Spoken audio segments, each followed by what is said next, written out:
Alright, welcome back to the table, and welcome back to last 100 yards. I know that in the last update I said that I was going to go through the Battle of Gettysburg Summer Storm game by Clash of Arms, but we had to use the full extent of the table.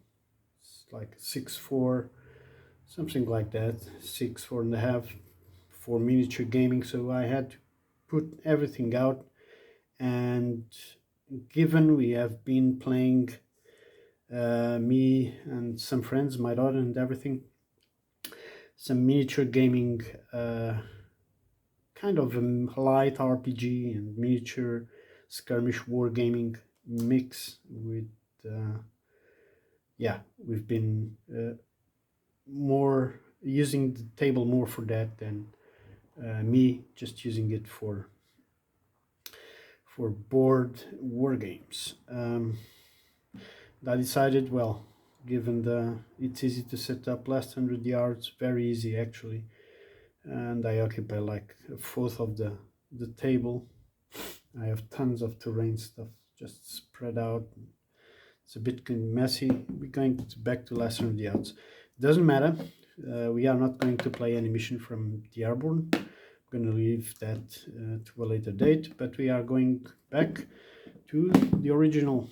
Well, original. The rules are crossed, so we are going to play a mission where, for the first time, we are going to have the introduction of mortars. Okay, so if you saw the last segment, we did mission 1 to present all the rules regarding action, reactions, lines of sight, all that. I mean, I'm not going too far deep into elevations and all that. We'll do that as we play the missions. But today we're going to use this. These are mortar sections, and where the fire is being asked for. So how it works, it's simple. Any unit, as long as it has line of sight to an enemy, let's put some enemy here. Okay, this unit can ask for a support. It means the observer is there, so he asks for fire. The first barrage is automatic. We have a primary target X, and then we have the secondary target X's with this 6 to see which one will be. In this case would be a number 3, which would be in there, so there will be a hit and a hit there. We have to check because it's different. Okay, the DRM, the mortar fire, for example, for the Germans, we are going to check for a section. We have a primary, that we have a 2 and a 0 on the secondary. If you see the German sections, it's a 0 minus 1. And then we have the amount of dice to roll. If we're going to a platoon, which is when we have a full company. Don't have the counter here. I should have it somewhere. Yeah. Okay, so just for, okay, we should have sections and platoons, right? Sections support ground platoons, platoons support companies, and they have the okay. So we roll, we hit there. There's the possibility of being a hair burst. If it hits, Usually if it hits woods, it has the airburst effect. We can decide if we want to fire high explosive or smoke. Smoke is how do they call it? It's not kind of an impediment. So we would say, for example, we wanted to hit there, we would place one smoke, and if the secondary would roll good as well, we would have a wall of smoke there, which covers line of sight of sorts. You can see it through, but you have a DRM of -1. Pretty much it's like that, and after we do this, we roll to see if we decide if we want to do an extension. If we want to do an extension, we roll, and if possible, we can prolong that barrage for one more turn. Once they are done, they go to the pending box. And then we have to make rolls. For section recovery, it's a roll of 4 or less. If it makes it, it goes to the support available. All right, simple as that. So this mission is the Americans defending again, and they have to they have been assigned as a roadblock, okay, and with the centerpiece being the church.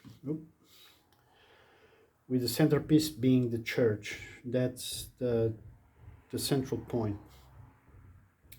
The mission is called At Least It's All Quiet Here, and I must say that the mission is December 1944, so I give a shout out to GMT and to Mike Denson and his team, production team, to make a mech pack of winter maps, please. It doesn't feel like December. I love the maps, I really love them. I have would like to see a winter version of it, because this serves summer, spring and autumn very well, but we need snow. Okay, all these actions occur around the area of Einerscheid, and it involves the 110th Infantry Regiment A Company 3rd Platoon, and near the small village hamlet of Kalborn. And we can take, it's going to be Murphy commanding, and we can take Murphy, the 3 squads of the 1st platoon, right, and 1 MG, and we will dig ourselves into 3 foxholes, 1 per squad. Where's the other one? I lost 1 foxhole. Let me grab 1 more.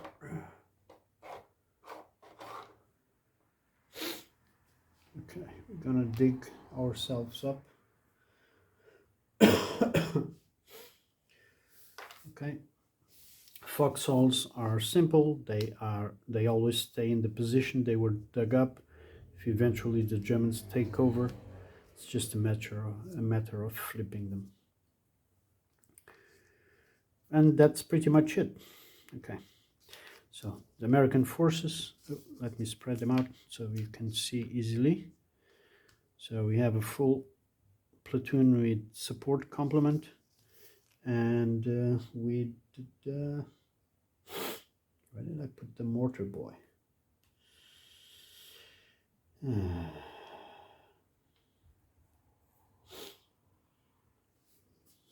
put it back there? I think I did. Well, doesn't matter. It goes to the boxes. It's available. The initiative, start initiative, is for the Germans. Germans are attacking with a lot of strength. Okay, let me put the foxholes there. So the Germans are coming with an entire 2 platoons with support. Okay, 2 MGs. We have Steiner. Okay, grab and cock. Okay, so let's give the platoons their support MGs. We have Steiner in charge of the first platoon, and we have Koch on second platoon. Okay, if you see Murphy's platoon, it's pretty much all rounded. I mean, they haven't seen a lot of fighting. They are just run of the mill, except squad number 3, which is somewhat more keen to close up with the enemy. They have a 3 assault value. Regarding the Germans, Steiner is equivalent to Murphy. They are kind of very good leaders, very aggressive. They have a 7 for their cohesion, and usually they are higher than the squads they are leading. So they may, in situations as we saw during the previous playthrough, add the 1 to the rolls. There's 2 sections for the German platoons where they are fairly a mix of veterans. They probably came from the Eastern Front. They have been aggregated to these combat groups. Koch is not so good as Steiner as a commander. Is just, let's say, competent. So the Germans will enter the map. They start outside and they will go from, this is the south edge, this is the north edge, the west and the east half hex edges are not in play, only the north and south half axis.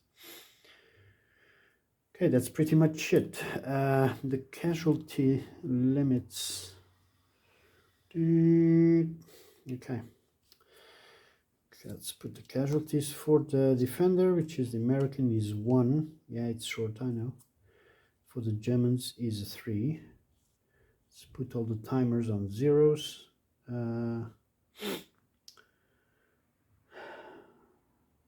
The Germans start with the initiative.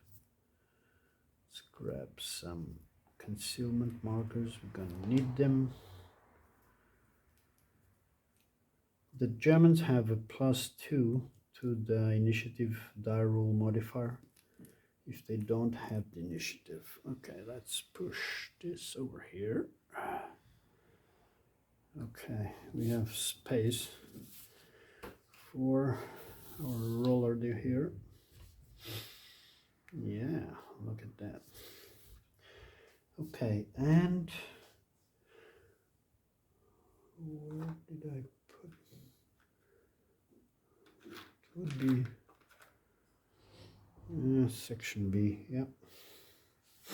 Okay, and we are ready to start.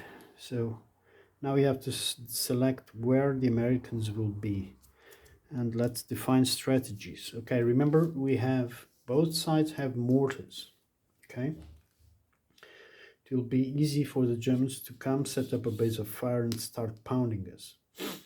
As the Americans, we have to control the church and give most complications to the Germans coming in. So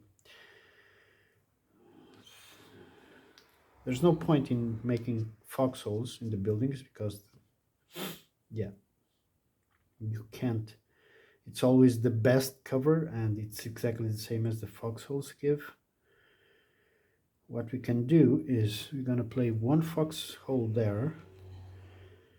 We're going to put the we're going to put the 30 cal there, and yeah, all our squads are the same, so I'm going to put one full squad there. Now the idea sorry for that. The idea for a full squad, I could actually split and try to cover, but if they get assaulted, they have probably a better chance than being just that. Regarding the line of sight, the 30 cal can't see this, nor this one, nor this one, because if you see this contour, you would need to be on the edge of the hill to see down. So you still have yes, yeah, you can see that it starts dropping, but you can't see what's in the back slope. But this platoon can pretty much see everything, including this one, but this one it can't, because it's exactly the same. It can't see what's in the back slope. All right, so regarding elevations, always count regarding the thinner lines are only when firing on the same elevations. It's not complicated, but it can be complicated. So now I have a tactical problem, which is this corner here. The Americans, by the way, can deploy anything from road 10 to the north. So I could put an advanced party. For example, I put foxholes there, and I divide, for example, squad 1 in 2. Okay, I think I'm going to do that. So I put one section there in the foxholes, and another section there in the woods. Okay, they are the early warning system for us.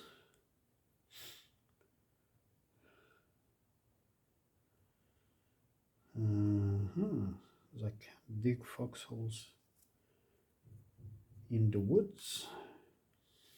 I could. The Germans win.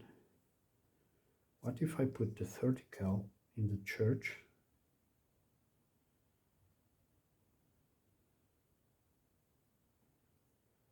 Okay, I'm gonna dig foxhole there. And Murphy stays with the second squad in there, in those buildings. He can still in good distance from the church to provide any support needed. Even on a reaction, he can go there. These ones are a bit more isolated, but let's see. Regarding the Germans, now we have several options here. I think I'm going to go for a pin with one platoon here and the other platoon, even if it takes time, it's going around. It's gonna take time because lots of woods, but once we come around here, we can start and go take the church and isolate this and then crush them. Yep. All right, so let's put our markers. They are concealed. They are frozen. It's December 1944. And we are ready for the start of the first turn. And as we're going to use the mortars, we're going to be slower when we use them to explain exactly how they are used. So cheers, thanks for sticking by, and see you very, very soon.